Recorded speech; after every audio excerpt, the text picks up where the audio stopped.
एक गांव शिकारपुर में नकुल नाम का आदमी जंगल से गुजर रहा होता है। तभी उसे कहीं से बंदरों के गुर्राने की आवाजें आती हैं, जिसे सुनकर नकुल बहुत डर जाता है। अरे बाप रे, ये बंदरों को क्या हो गया? इतना क्यों चिल्ला रहे हैं ये? ऐसा लग रहा है कोई इन्हें मार रहा है। ओहो, इससे पहले कोई घटना घटे मुझे भी यहाँ से निकल लेना चाहिए। ऐसा सोचकर नकुल वहाँ से भागने लगता है, लेकिन जैसे ही वो थोड़ी दूर जाता है, उसके सामने एक बहुत ही डरावना काला बंदर आकर खड़ा हो जाता है। काला बंदर गुस्से में बहुत जोर जोर से डरावनी आवाजें निकाल रहा होता है। नकुल बहुत ही बुरी तरह से डर जाता है। अरे मर गया रे, ये कौन सा बंदर है भाई?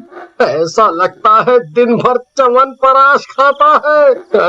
कितना लंबा चौड़ा है, आज तो मैं गया। नकुल डर के मारे चिल्लाने लगता है। वो बंदर भी नकुल को अपने हाथों से पकड़ लेता है। अरे मर गया रे, अरे कोई बचाओ, इसने मुझे पकड़ लिया है, बचाओ। लेकिन रात होने की वजह से कोई भी नकुल की आवाज नहीं सुनता और काला बंदर नकुल को उठाकर जंगल में गायब हो जाता है। अगले दिन सुबह नकुल को घर पर ना पाकर नकुल की पत्नी सुमन परेशान हो जाती है और नकुल के भाई चंपक के पास जाती है। चंपक भैया, आपको नकुल की कोई खोज खबर है? कल रात से घर नहीं लौटे हैं। कल रात से घर नहीं आया? लेकिन भाभी, नकुल तो रोज टाइम से घर आ जाता है।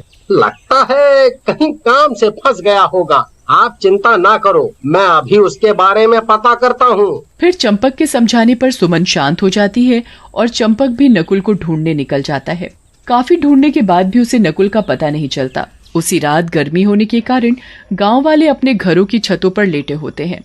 तभी एक छत से जोर से किसी के कूदने की आवाज आती है। सो रहा आदमी नींद में ही बोलता है, कौन है भाई? इतनी रात को क्यों शोर कर रहे हो? जाओ, मुझे भी सोने दो और खुद भी सो जाओ। तभी बंदर उसे उठा लेता है। अरे मर गया रे, इस बंदर ने मुझे पकड़ लिया है, अरे बचाओ बचाओ। लेकिन इससे पहले गांव वाला कुछ समझता, बंदर उसे भी उठाकर जंगल की ओर भाग जाता है। अगली सुबह गांव वाले के गायब होने की खबर पूरे गांव में फैल जाती है। गांव वाले मुखिया के पास जाते हैं और उन्हें बोलते हैं, अरे मुखिया जी, कल एक गांव वाले को कोई बंदर उठा कर ले गया। क्या बोल रहे हो? बंदर उठा कर ले गया? अरे दिन में लगा लिए हो क्या? भला रात में कोई बंदर घूमता है? क्या बात कर रहे हो? मुखिया की बात सुनकर गांव वाले वहां से वापस चले जाते हैं। उसी रात चंपक जंगल से गुजर रहा होता है। तभी उसे बंदर के गुर्राने की आवाज सुनाई देती है। ये कैसी आवाजें आ रही हैं? वो भी इतनी डरावनी। इससे पहले चंपक कुछ समझ पाता, उसके सामने एक बंदर आकर खड़ा हो जाता है, जिसे देखकर चंपक वहां से भागने लगता है। अरे बाप रे, ये तो भूतिया बंदर लग रहा है। इतना बड़ा है, लेकिन मैं इससे कैसे बचूं? कब भागूंगा? ये तो मुझे पकड़ ही लेगा। तभी उसे याद आता है कि उसके पास एक माचिस है। चंपक जल्दी से माचिस जला देता है और बंदर के आगे कर देता है। बंदर आग से डरकर भाग जाता है और चंपक भी गांव की तरफ भाग लेता है। भागते समय उसे एक औरत दिखती है। ये औरत, वो भी इतनी रात में जंगल में क्या कर रही है? रे छोड़ ना चंपक, भाग ले, नहीं तो तेरी कहानी बच्चों की चंपक में छप जाएगी। लेकिन डर के मारे चंपक उस ओर नहीं देखता और घर पहुंचकर चंपक जल्दी से दरवाजा बंद कर लेता है। भूतिया बंदर के डर के मारे रात में कोई घर से नहीं निकलता था। भैया, हम तो सोच रहा हूँ इस गांव से अब दूर चला जाऊं। जिस तरह से ये भूतिया बंदर सबको उठा ले जा रहा है, कुछ दिन में यहाँ केवल गांव ही बचेगा, इंसान नहीं। तभी वहाँ लक्ष्मी और सुमन आ जाती हैं और दोनों से बोलती हैं, तुम दोनों कैसी बहकी बहकी बातें कर रहे हो? भला कोई अपना घर किसी के डर से छोड़ता है? इससे अच्छा है कि तुम दोनों चूड़ियां पहन लो, बड़े मर्द बने फिर रहे हो। लेकिन लक्ष्मी, तुम समझ नहीं रही हो, उस बंदर के आगे हमारी ताकत कुछ भी नहीं है। वो बहुत शक्तिशाली है। आप दोनों चिंता मत करो, मैं आज ही गांव के लोगों को इकट्ठा करती हूँ। शाम को गांव के लोग एक जगह पर इकट्ठा हो जाते हैं। इस भूतिया बंदर से हम केवल लड़कर ही मुकाबला कर सकते हैं। हमें लड़ना होगा। मुझे आपका और गांव वालों का साथ चाहिए। क्यों नहीं चंपक बेटा, गांव के हर आदमी तुम्हारे साथ हैं। इसके बाद चंपक गांव वालों को अपनी योजना बताता है, जिसे सुनकर गांव वाले उसकी योजना से सहमत हो जाते हैं और चंपक के साथ में चल पड़ते हैं। गांव वाले और चंपक जंगल के बीच में बनी एक गुफा में पहुंचते हैं। हो ना हो वो बंदर इसी गुफा में से आता है, चलो इसके अंदर चलते हैं। फिर चंपक और गांव वाले गुफा के अंदर चले जाते हैं। अंदर जाने पर गांव वालों को बंदर सोता हुआ दिखता है। चंपक भैया, ऐसा करो आप ही बंदर से निपटो। इतने बड़े बंदर से निपटना हम लोगों के बस की बात नहीं है, हम चलते हैं। लेकिन तभी वो बंदर उठ जाता है और गुस्से में गुर्राने लगता है। अरे भागो, अपनी अपनी जान बचा कर भागो। बंदर भी उनका पीछा करने लगता है, लेकिन तभी भागते भागते बंदर एक गड्ढे में गिर जाता है। चंपक गड्ढे के पास आता है और जोर जोर से हंसने लगता है। चंपक की हंसी सुनकर गांव वाले भी रुक जाते हैं और गड्ढे की तरफ जाते हैं। क्या बात है मुखिया जी, आप भी कमाल हैं। क्या आइडिया निकाला है, अब ये बंदर इस गड्ढे से नहीं निकल पाएगा। चंपक बेटा, समय बर्बाद करने का समय नहीं है। इससे पहले ये बाहर निकले, इसे आग लगा देते हैं।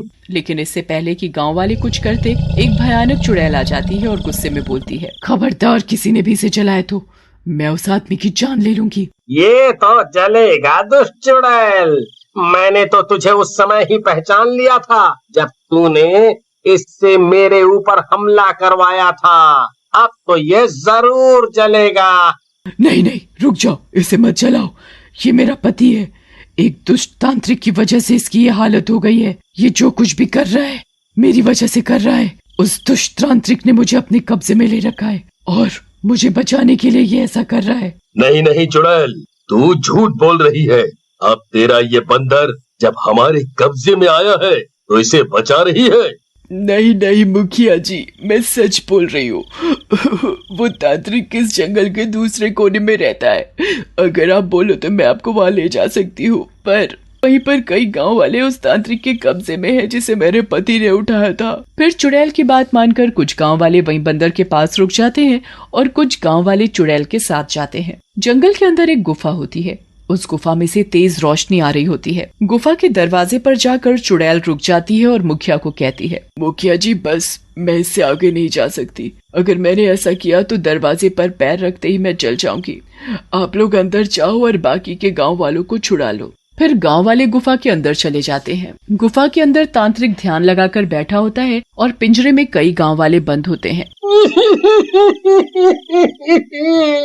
मुझे बचा लो मुखिया जी, चंपक भाई, इस तांत्रिक ने हमें कैद कर रखा है और हमारी बलि देने वाला है। शोर सुनकर तांत्रिक गुस्से में उठ जाता है और बोलता है, इतने सारे गांव वाले, लगता है आज ही मेरी साधना पूरी हो जाएगी, सबकी बलि दे दूंगा।